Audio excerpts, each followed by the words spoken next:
Ame odia. Ame odia. Ame odia. Rough song. Odia rough. Odia rough. Ame ସବୁ ଟୋକା ଦଳ ସଚା ଦିଲ ବାଲା ନାହିଁ ଆମର ଟଡିଲା ଏବେ ଆସିକି ପହଞ୍ଚି ଯାଇଛୁ କିଛି ଗୋଟେ ଜାଗା ଯୋଉଟାକି ଆମର କେନ୍ଦୁଝର ଡିଷ୍ଟ୍ରିକ୍ଟର କିଛି ଏରିଆରେ ରହିଯାଇଛୁ ଯୋଉଟାକି ଅସନବଣି ବୋଲି ଗୋଟେ ଏରିଆ ଅଛି। ସେଠି ବହୁତ ସୁନ୍ଦର। ଏଠି ଦେଖନ୍ତୁ ହନୁମାନ ମନ୍ଦିର ରହିଛି ଯୋଉଟାକି ଦେଖିବା ପାଇଁ ମିଳିଛି ହନୁମାନ ମନ୍ଦିର। ଏବଂ ଏହା ପରେ ଗଲା ପରେ ଦେଖିବେ କିଛି ଏରିଆ ରହିଛି ଯୋଉଟାକି ଦୋକାନ ଫୋକାନ ରହିଛି। ଦୋକାନରେ ବହୁତ କିଛି ଜିନିଷ ମିଳିଛି ଯୋଉଟାକି ପୂଜା ସରଞ୍ଜାମ ଆପଣ ଚାହିଁଲେ ସବୁ କିଛି ଏଇଠି ହିଁ କିଣିପାରିବେ। ଓକେ, ଦେନ୍ ଆମେ ଯିବା ଏବେ ଆଉ ଏକ କିଛି ଜାଗାକୁ ଯୋଉଟାକି ଦେଖିପାରୁଥିବେ ଏହିପରି ଭାବରେ ରହିଛି।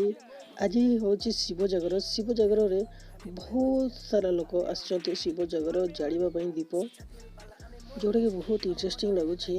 ଆମେ ପଛ ଭିଡ଼ିଓରେ ଯେଉଁ ପଛ ଭିଡ଼ିଓ ଅପଲୋଡ଼ କରିଛି ଦେଖିଦେବେ, ଯୋଉଟାକି ଗୋଟେ ମନ୍ଦିର ଯାଇଥିଲୁ ଯୋଉଟାକି ଆମର କରଞ୍ଜିଆ ଯିବା ରାସ୍ତାରେ ପଡ଼ିଥାଏ। ବହୁତ ଉପରେ ଯେଉଁ ଟେମ୍ପଲ ରହିଛି ସେ ଟେମ୍ପଲର କିଛି ଭିଡ଼ିଓ ଫୁଟେଜ୍ ବି ଦେଇଛି, ଆପଣ ସେ ଭିଡ଼ିଓକୁ ବି ଦେଖିଦେବେ। ବହୁତ ମସ୍ତ ଏରିଆ। ସେଠାରେ ବି ବହୁତ ସାରା ଲୋକ ଥିଲେ, କିନ୍ତୁ ସେଠି ଗୋଟେ ପ୍ରୋବ୍ଲେମ୍ ହେଲା ଉଠିବା ପାଇଁ ବହୁତ ହଇରାଣ ହେଇଥିଲୁ। ଉଠି ଉଠି ଲାଷ୍ଟରେ ଯାହା ହଉ ପହଞ୍ଚି ଯାଇଥିଲୁ। ଦେନ୍ ଏବେ ଆସିକି ଏଇଠି ପହଞ୍ଚି ଯାଇଛୁ, କିନ୍ତୁ ଏହାର ଭ୍ୟୁ ଦେଖିବା ପାଇଁ ବହୁତ ମସ୍ତ ରହିଛି।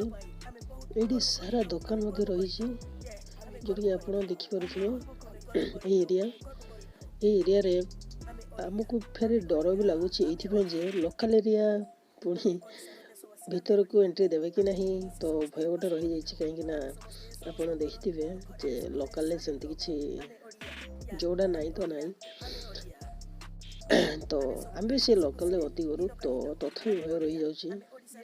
ତ ସାଙ୍ଗ ଜଣକୁ କଲ୍ କରିଥିଲୁ, ଏଇଠି ସାନିଟାଇଜ୍ ଦିଆହେଉଛି, ସାନିଟାଇଜ୍ ଟିକେ ମାରିଦେବା ତାପରେ ଦେଖିବା ଯିବା। ଓ ମାଇ ଗଡ୍, ମୋ ମୋବାଇଲଟା ପଡ଼ିଗଲା, ଭାଙ୍ଗିଲା ନା ଅଛି, ତଥାପି ଚାଲ ଯାଉଛୁ ଦେଖିବା। ଦେଖନ୍ତୁ ଭ୍ୟୁ ବହୁତ ସୁନ୍ଦର ହେଇଛି, ଯୋଉଟାକି ଲାଇଟ୍ରେ ଓ ବୋବାଲ ଦେଖାଯାଉଛି ପୁରା। ଦେଖନ୍ତୁ ଏଇଠି ଦୀପ ଜାଳିକି ଅଛନ୍ତି ଏବଂ ଦୀପ ସମସ୍ତେ ଜାଳିଛନ୍ତି, ବହୁତ ଧ୍ୟାନରେ ବସିଛନ୍ତି। କାହିଁକିନା ଆଜି ଶିବ ଜାଗର, ଶିବଯାତ୍ରୀ ଯାହା ବି କୁହନ୍ତୁ, ତ ବହୁତ ସାରା ଲୋକ ହିଁ ଅଛନ୍ତି। ସବୁ ଏଇ ପାଖାପାଖିର ଲୋକ ହିଁ ଅଛନ୍ତି, ଯୋଉଟାକି ଡେରେ ତ ଦୂର ଯେଉଁ ଏରିଆର ଲୋକ ରହିଛନ୍ତି ସେମାନେ ଚାଲି ଯାଇଛନ୍ତି। ତ ଏବେ ଏଇ ପାଖାପାଖି ଏରିଆର ଲୋକ ରହିଛନ୍ତି। କିନ୍ତୁ ନାଇଟ୍ର ଭ୍ୟୁ ଦେଖନ୍ତୁ ବହୁତ ସୁନ୍ଦର। ଗେଟ୍ ପଟେ ବି ବହୁତ ସୁନ୍ଦର ଦେଖାଯାଉଛି, ଯୋଉଟାକି ଆପଣ ଦେଖିପାରୁଥିବେ। ଛୋଟ ଛୁଆମାନେ ଅଛନ୍ତି, ଖେଳକୁଦରେ ବ୍ୟସ୍ତ ଅଛନ୍ତି ଏବଂ ଏପଟେ ବହୁତ ସୁନ୍ଦର ବି ଦେଖାଯାଉଛି, ଯୋଉଟାକି ବହୁତ ଇଣ୍ଟରେଷ୍ଟିଂ। ଏଇଠି କରୋନା ପାଇଁ କିଛି ଗାର ବି ମରାଯାଇଛି, ଯେଉଁ ଗଲେ ମଧ୍ୟରେ ଆପଣ ବସିପାରିବେ, ସେଇଆ ପ୍ରାୟ ହେଇଥାଇପାରେ। ତ ଏଠି ସେମିତି କିଛି ଦେଖାଯାଉନି। ତ ଲାଇଟ୍ରେ ଦେଖନ୍ତୁ, ଲାଇଟ୍ ଏବଂ ଶିବ ଟେମ୍ପଲ ଦେଖନ୍ତୁ ବହୁତ ବିଗ୍ ରହିଛି। ତାପରେ ଶିବ ଉପରେ ରହିଛି ଗୋଟେ କ'ଣ ନାଗସାପ ଫେଣ, ଯୋଉଟାକି ବହୁତ ସୁନ୍ଦର ଲାଗୁଛି ଦେଖିବା ପାଇଁ। ଏହା ହିଁ ଆମେ ଦେଖିବା ପାଇଁ ଆସିଥିଲୁ। ଆପଣଙ୍କୁ କେମିତି ଲାଗୁଛି କମେଣ୍ଟ ମାଧ୍ୟମରେ ବହୁତ ଜଲ୍ଦି ଜଣାନ୍ତୁ। ତା ସହିତ ଆପଣଙ୍କ ଏରିଆରେ କିପରି ଭାବରେ ସେଲିବ୍ରେଟ୍ ହେଲା ଏବଂ ଏହିପରି ଆପଣ ଜାଣିଲେ କି ନାହିଁ, ତ ସେଇଟା ମୋତେ କମେଣ୍ଟ କରିକି ନିଶ୍ଚିତ ଜଣାନ୍ତୁ। ତାପରେ ଏହିପରି ଭିଡ଼ିଓ ଆପଣଙ୍କ ପାଇଁ ବହୁତ ଜଲ୍ଦି ନେଇକି ଆସୁଛି ଏବଂ ଏହିପରି ଯେଉଁ ଏରିଆକୁ ଯାଉଛି କିଛି କାମ ବି ରହିଯାଉଛି ଡେରେ, ତ ପ୍ରୋବ୍ଲେମ୍ ହେଉଛି, ସେଥିପାଇଁ ଆଣିକି ଆସିପାରୁନି। କିନ୍ତୁ ମୁଁ ଭାବିଥିଲି ରେଗୁଲାରଲି ଭିଡ଼ିଓ ଆଣିବି, କିନ୍ତୁ ହେଉନି। ତ ୟା ପରେ ଆଉ ଗୋଟେ ଯେଉଁଟା ରହିଛି ଭିଡ଼ିଓ, ଯେଉଁଟାକି ଆମର ଏଇ ଆଖପାଖ ଅଞ୍ଚଳର, ତ ସେ ଭିଡ଼ିଓ ବି ଅପଲୋଡ଼ କରିଦେବି।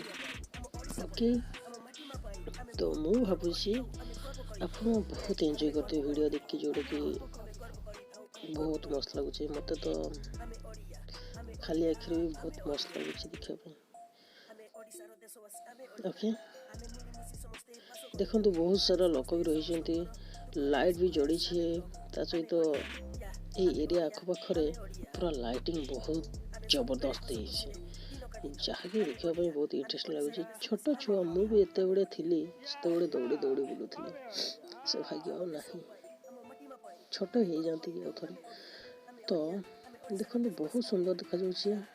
आपण एरिया रे किपरि भाव में सेलिब्रेट कले तो कमेंट माध्यम निश्चित जानतु। ता सहित देखो जबरदस्त व्यू लाइट एवं किसी रही देखो लाइट ओ माय गॉड।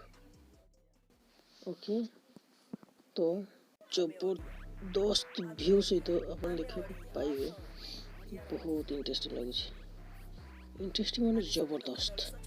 ए बाहर को पड़ी आसिलु बाहर को आसी सारा पर बाहर व्यू देखो गेट व्यू एवं किसी एरिया रही देखो लाइट ओ माय गॉड देखिए बहुत मस्त लगुच ये रही जाते कि हेले पुणी जावाई घर को पड़ो घर को जा सारा एडिटिंग करके भिडियो नहीं आसवाई पड़ो।